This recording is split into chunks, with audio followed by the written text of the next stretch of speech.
큰 제목은 예수 그리스도의 영광의 실체라는 제목이고, 예수님께서 도대체 어떤 분이신지 제자들에게 변화산에서 변형된 모습을 통해서 그렇게 보여주고 계십니다. 그래서 첫 번째 생각했던 것은 2절, 3절 말씀을 통해서 예수님은 빛 가운데 거하시는 하나님의 본체이심을 발표받고, 두 번째는 모세와 엘리야, 모든 율법과 또 선지자를 대표하는 그들이 예수님과 함께 계시는 것을 통해서 예수님께서 말씀의 실체이심을 보여주고 있는 모습이었다라는 것입니다. 그건 4절 말씀에 나오고, 그리고 세 번째입니다. 세 번째는 뭐냐면 예수님은 하나님의 아들이심을 보여주시고, 또 그 보여주심 속에서 우리가 해야 될 것은 뭐냐면 하나님의 아들이시기 때문에 순종하고 따라야 되는 어떤 그런 분이시다라는 것입니다. 그래서 하나님께서 친히 하늘에서 구름 가운데서 소리로 말씀하시는 내용이 이제 7절에 나옵니다. 7절 말씀 한번 가보시면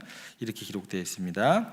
마침 구름이 와서 그들을 덮으며 구름 속에서 소리가 나되 이는 내 사랑하는 아들이니 너희는 그의 말을 들으라 하느니라. 하나님의 아들이심을 이제 직접 음성으로 보여주시고, 또 마지막에 보면 그의 말을 들으라, 순종에 대한 것들, 따라야 되는 그런 부분에 대한 것들을 직접 제자들에게 들려주시고, 또 그렇게 순종을 이렇게 보여주시기를 원하신다라는 것입니다. 보이기를 원하신다라는 것입니다. 이 부분에 대해서 마태복음 17장 5절 병행 구절에 대해서는 이렇게 기록이 되어 있습니다. 이는 내 사랑하는 아들이요 내 기뻐하는 자니 너희는 그의 말을 들으라 하시는지라. 마태복음에서는 여기서 기뻐하는 자라는 내용이 더 추가가 되어 있습니다. 이 기뻐하심에 대해서는 내일 좀 다시 살펴보는 것으로 하고, 오늘은 이제 그 사랑이 물붓듯 부어진 하나님의 아들이다라는 것이죠. 하나님의 아들, 신분, 예수님의 신분, 하나님의 아들이십니다. 그리고 하나님의 아들이신 그 예수님을 하나님께서는 너무나 사랑하시고 기뻐하셨다라는 것입니다. 하나님 아버지에게서 그 아들 예수님을 이 땅에 보내실 때 정말 그냥 보내신 게 아니고 애틋한 정을 가지고 계신다라는 것입니다. 그래서 여기에서처럼 이는 내 사랑하는 아들이요 내 기뻐하는 자니 너희는 그의 말을 들으라 하시는지라. 그러니까 하늘의 소리를 통해서 그 사랑하심과 기뻐하시는 마음을 제자들에게, 정말 내 마음이 이렇다, 내 마음이 이런 대상이다, 너희들이 그의 말을 들었으면 좋겠다, 순종하면서 좋겠다 라고 이야기를 해주시는 거죠. 특별히 제자들 전부도 아니고요, 구별하여 간 제자들에게 보여주시는 거죠. 들려주시고. 근데 이 말씀이 그들에게 실제가 되었을까요? 안 되었을까요? 이게 실제가 안 됩니다. 안 돼요. 자, 그 내용에 대해서 좀 살펴보기를 원합니다. 여기에서 하나님의 아들이라는 것은 뭐냐면 그분이 곧 하나님이시라라는 것을 의미하는 거예요. 하나님의 아들이시다라는 것은. 그래서 사람들은 하나님의 아들이 하나님이시라는 그 의미가 되기 때문에 예수님께서 하나님의 아들이라고 했다는 그 이유만으로 예수님을 어떻게 하냐면 돌로 쳐서 죽이려고 했다라는 것입니다. 너가 사람으로서 다른 선지자들하고 똑같이 이야기한다면 모를까? 다른 선지자들처럼 인간 중에 선택된 존재가 아니고 하나님의 아들이라고 했기 때문에 돌로 치려고 했던 것입니다. 그들에게 있어서 하나님의 아들이신 분이, 하나님의 본체이신 분이 오셨다는 것을 감히 상상할 수도 생각할 수도 없는 그런 현실이다라는 거예요. 그런 사실이었다라는 거예요. 그래서 하나님의 아들이라는 그 신분을 지니신 분이 우리를 사랑하신다라는 사실은 얼마나 놀라운 은혜인지 모른다라는 것입니다. 왜요? 그들에게 있어서는 생각 밖의 일이에요. 그렇기 때문에 하나님의 아들이라는 그 이야기를 듣고 예수님을 돌로 쳐서 죽일 정도였으니까, 하나님의 아들이라는 신분을 지닌 분이 이렇게 오셨고 또 우리를 사랑하신다는 사실은 그들의 생각 영역에서는 도저히 상상할 수 없을 만한 그런 놀라운 은혜가 된다라는 것입니다. 그런데 그 놀라운 은혜를 그들이 누렸어요? 못 누렸어요? 못 누리게 됩니다. 놀라운 은혜를 누리지 못하고 그 하나님의 아들이신 예수님을 믿지를 않게 되더라는 거예요. 이렇게 되면 어떻게 돼야 돼요? 믿지를 않으니까 하나님께서는 어떻게 해서든지 그 예수님이 하나님의 아들이심을, 내가 정말 그 하나님의 아들인 예수님을 너에게 보내서 정말 놀라운 사랑을, 놀라운 은혜를 알게 하고 싶은데 그 입증이 안 되는 거잖아요. 여기서 그칠 수가 없는 거잖아요. 그래서 하나님께서는 예수님께서 하나님의 아들이심을 어떻게 더 입증을 하실까요? 라는 이 질문이 생기게 되는 거예요. 어떤 사람이 신문사에 찾아와서 내가 하나님의 아들 메시아라고 하면서 나를 신문에 좀 내주십시오 라고 이야기를 했어요. 바빠 죽겠는데 신문사에 와가지고. 신문사에서는 하나님의 아들이 나타났다고 하는데도 놀라는 사람은 없어요. 바빠 죽겠는데. 귀찮은 거죠. 반응이 없습니다. 상종을 안 해줍니다. 아니, 내가 메시아라고 이렇게 목 놓아 외치는데 왜 신문에 안 내줍니까?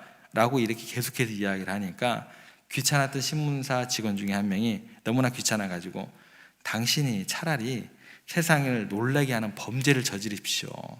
예를 들어서 살인을 크게 하십시오. 그러면 우리가 신문에 내주겠습니다. 그런데 당신이 하나님이라고 하는 데는 전혀 관심이 없습니다. 그런데도 이 사람이 포기를 안 해요. 자꾸 자기가 하나님의 아들이라고 하면서 신문에 내달라고 기자에게 막 조릅니다. 그랬더니 기자가 이렇게 이야기를 합니다. 여러 말 할 것 없이 그러면 죽었다가 한번 살아나 보세요. 그러면 신문에 내주겠어.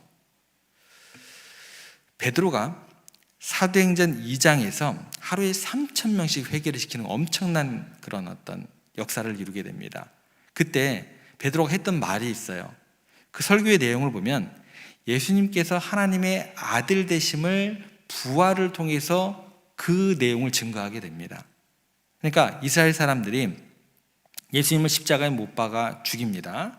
죽였지만 예수님께서 죽은 자 가운데서 다시 살아나심으로 하나님의 아들로 인정이 되셨다, 확증되셨다, 이렇게 표현을 하면서 증거를 하게 됩니다. 그러니까 예수 그리스도는 인류 가운데 유일하게 완전하게 부활하신 분이십니다 라는 내용을 이야기하는 거예요. 다른 존재들은 성경에서 죽었다 살아날 수는 있었습니다. 이거는 뭐라고 얘기하면 부활했다라고 얘기를 안 하고 소생했다라고 이야기를 하는 거예요. 그러니까 예수님만이 완전히 영체로 새롭게 부활하신 분이다라는 것입니다. 그래서 하나님의 아들이신 거예요. 다시 말해서 예수 그리스도께서 죽을 수 없는 존재인 것을 뭐예요? 입증하신 것입니다.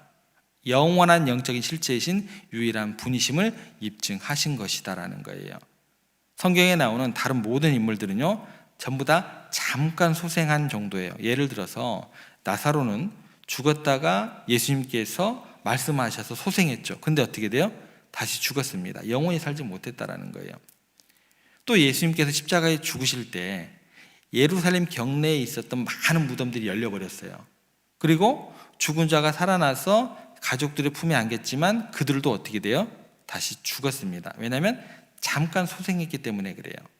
그런데 예수님은 부활하신 다음에 그 부활의 실체를 제자들에게 나타나 직접 보이셨습니다. 그 부활하신 예수님의 모습을 성경에는 어떻게 기록하고 있냐면 문이 다 닫혀 있었어요. 문이 다 닫혀 있는데 그냥 어떻게 해요? 뚫고 들어오십니다. 육체가 있는 영체니까. 육체의 소생이 아니라 하늘로부터 이 영체를 받으신 하나님의 아들이기 때문에 그렇다라는 거예요. 그래서 그분의 실존이 하나님의 아들, 곧 하나님이시기 때문에 영원한 생명으로 부활하신 것입니다. 그것으로써 그분이 하나님인 것을 우리에게 보여주셨다라는 거예요. 그런데 우리가 여기서 오늘 주목할 내용이 있습니다. 뭐냐면 하나님께서요, 예수 그리스도에 대한 영광의 실체를 변화산에서 제자들 모두도 아니고 그래도 좀 3명의 특별한 제자들에게 보여주셨어요. 그분의 심성을 통해서 변화된 거룩한 모습을 통해서 그리고 구름 속에서 들려오는 음성을 통해서 하나님의 아들이다라고 명백하게 보여주시고 들려주셨습니다. 이분이 거룩한 하나님의 아들이시구나. 이 정도 되면 고백할 수밖에 없어요. 고백을 못할 정도예요. 고백할 수밖에 없는 정도입니다. 그런데요, 제자들이 분명히 영광 중에 변화된 모습을 봤고 하늘의 음성을 직접 들었음에도 불구하고 예수님의 십자가 형벌과 죽음 앞에서 그들이요, 담대한 믿음으로 나아가지 못하게 됩니다. 극심한 회의에 빠지게 되고 두려움에 빠지게 되고 그들의 믿음이 완전히 어떻게 돼요? 흔들려 버립니다. 이걸 기억하셔야 돼요. 결국 어떻게 되냐면 그들이 절망하고 믿음을 잃어버리게 됩니다. 그런데 그게 끝이 아니다라는 거예요. 절망하고 그렇게 믿음을 잃었던 제자들에게 소망을 주시고 믿음을 다시 회복시키는 방법은 뭐예요? 믿지 않았던 사람들과 똑같은 방법으로 마찬가지로 예수님께서 죽었다가 살아나시는 그 방법으로 동일하게 그들의 믿음을 회복시킨다라는 거예요. 그래서 예수님은 부활을 통해서 영체로 새 생명을 보여주심으로써 하나님의 아들이신 것을 그들로 믿게 하셨다라는 것입니다. 그러면 이렇게 결과가 주어져요. 베드로의 믿음은 자기로 인한 믿음이에요? 모든 제자들의 믿음이 그들로 인해서 기인한 것일까요? 그들이 잘나서일까요? 여기에서 등장하는 게 뭐냐면 하나님의 열심이다라는 거예요. 모든 믿음은요, 우리로 기인할 수 있는 게 아무것도 없어요. 여러분들 직접 여기서 하나님의 음성을 들어요. 하나님의 영광스러운 어떤 그 시간을 통해서 예수 그리스도의 변형된 막 빛과 같고 그 어느 것과도 비교할 수 없는 희게 된 그런 영광스러운 모습을 봐요. 여러분들 그렇다고 해서 여러분들 삶의 자리에서 고난이 닥쳐오는데, 시험이 닥쳐오는데, 내 사랑하는 사람이 앞에서 죽는데 여러분들 그 가운데서 정말 그 믿음만 붙들고 견딜 수 있을 것 같으세요? 쉽지 않다라는 거예요. 베드로의 믿음뿐 아니라 모든 제자들의 믿음도 모두 그들에게서 기원한 것이 아니고 그들이 잘나서가 아니고 하나님의 열심으로 해서 주어진 것을 우리가 알게 됩니다. 결국 뭐냐면 하나님의 열심으로 부활하신 주님을 뵙고 그 믿음 가운데 굳게 서게 된 베드로가 본인에서 기인한 것이 아니라 그 부활하신 주님을 뵙고 그 믿음 가운데 굳게 선 베드로가 예수 그리스도를 믿지 않았던 많은 사람들에게 죽음 가운데서 사망 권세를 깨뜨리고 부활하신 주님에 대한 증거를 하게 되고 하루에 3,000명씩 회개하며 주님께 돌아오는 놀랍고 귀한 역사가 일어나게 되더라는 것입니다. 여러분, 변화산에서 제자들은 눈부신 빛과 찬란한 영광을 보고 또한 하나님께 또 예수님께서 하나님의 아들 되심을 또 친히 말씀으로 했던 그 말씀을 들었음에도 불구하고 그들은 예수님의 십자가와 형벌과 죽음 앞에서 두려움에 빠지게 되고 여전히 의심했고 그들의 믿음이 송두리째 흔들리게 되었다라는 것입니다. 이 모습을 통해서 우리는 눈에 보이는 것만 추구하는 그런 믿음이 전부가 아니다라는 거예요. 귀로 듣는 것만으로 믿음 가운데 거하지 못하는 연약한 모습임을 우리가 다시금 깨닫게 됩니다. 그래서 제가 2, 3일 전에 말씀드렸던 이런 기도가 바른 기도일까요? 틀린 기도일까요? 그 질문이 생각나실 거예요. 말씀에 기초하지 않은 하나님, 제 꿈에 나타나 주세요. 제게 환상 가운데 말씀해 주세요. 이 기도 자체가요, 썩 그렇게 좋은 기도가 아니다라는 거예요. 이 모습을 통해서 우리가 눈에 보이는 것만으로 또 귀로 듣는 것만으로 믿음 가운데 거하지 못하는 연약한 자인데 더욱더 말씀 가운데 확증함을 통해서 또 이미 이루신 하나님의 열심을 통해서 이루신 그 역사를 통해서 우리가 더욱더 믿음 가운데 거할 수 있는 그런 우리들이 되어야 된다는 거예요. 예수 그리스도께서 연약한 제자들의 믿음을 위해서 그 죽음의 문턱을 넘으시고 빛나는 승리를 거두시고 영광스럽게 부활하심으로써 하나님의 아들임을 명백히 증거하셨다라는 것입니다. 마찬가지로 우리들이 신앙의 길을 가면서 여러분들 삶의 어려움과 고난 속에서 의심하면서 믿음이 흔들리실 거예요. 누구나 예외함이 없습니다. 하지만 예수 그리스도께서 죽음을 이기시고 부활하셨다는 이 사실은요, 우리에게 어떤 어려움과 고난보다도 더 강력한 믿음의 무기가 됨을 믿으시기를 바랍니다. 그걸 뭐라고 해요? 사랑의 확증이에요. 사랑의 확증.